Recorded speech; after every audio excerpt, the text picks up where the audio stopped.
On a failli avoir un album Formule 7 sans la chanson Mayday.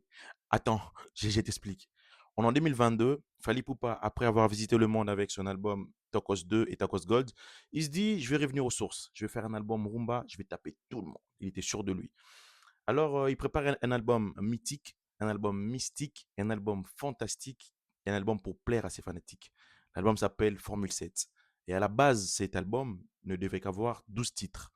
Mais, vous savez, il a beaucoup de compositions, un problème de riche. Il dit, j'ai élargi l'album. Il se retrouve avec 30 titres au final. Mais il voit qu'il manque un truc. Il dit, je sens qu'il manque un truc. Déjà, il manquait un générique. Il dit, je vais mettre le générique qui s'appelle Bloqué.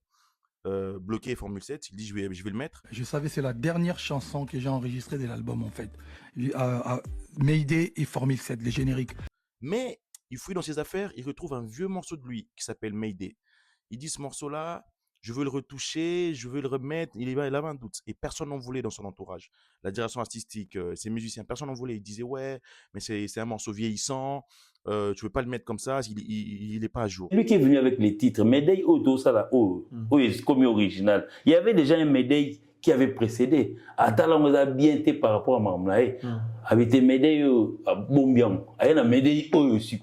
Il a commencé par avoir le rythme et puis il a fait la chanson après. Mais Fally le voulait. Il dit, écoutez, on va se voir demain, on verra. Le lendemain, entre-temps, lui, il fait quoi? Il récompose l'album, guitare, mélodie, tout ce qui va avec. Il récompose l'écriture.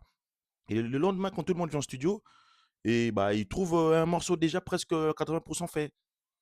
Et c'est la vidéo que vous voyez là qui tourne où il compose l'album, il compose le titre en direct dans le studio.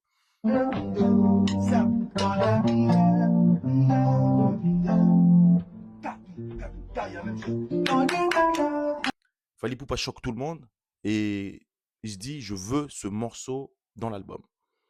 Tout le monde est d'accord parce que voilà, on a vu comment la chanson était impactante dès la composition et il le met dans l'album, boum, c'est le morceau le plus streamé de l'album. C'est le morceau rumba le plus streamé de l'histoire congolaise. C'est le morceau de l'album. Sans ce morceau-là, j'imagine mal voir l'album. L'album qui finit disque d'or, hein. Donc, à l'intérieur, il y a beaucoup de titres qui sont super bons. Mais le titre Mayday, il n'y a aucun qui égale en termes de rumba. Trop fort. Fally Ipupa avait une vision. Fally Ipupa a gardé sa vision. Il est allé jusqu'au bout et il n'avait pas tort. J'espère que ce morceau-là sera single d'or avec le temps. Mais vous imaginez un album Formule 7 sans les titres Mayday? Mais non, Fally Ipupa, chapeau à toi et force à tous les warriors et aux mélomanes de la bonne musique.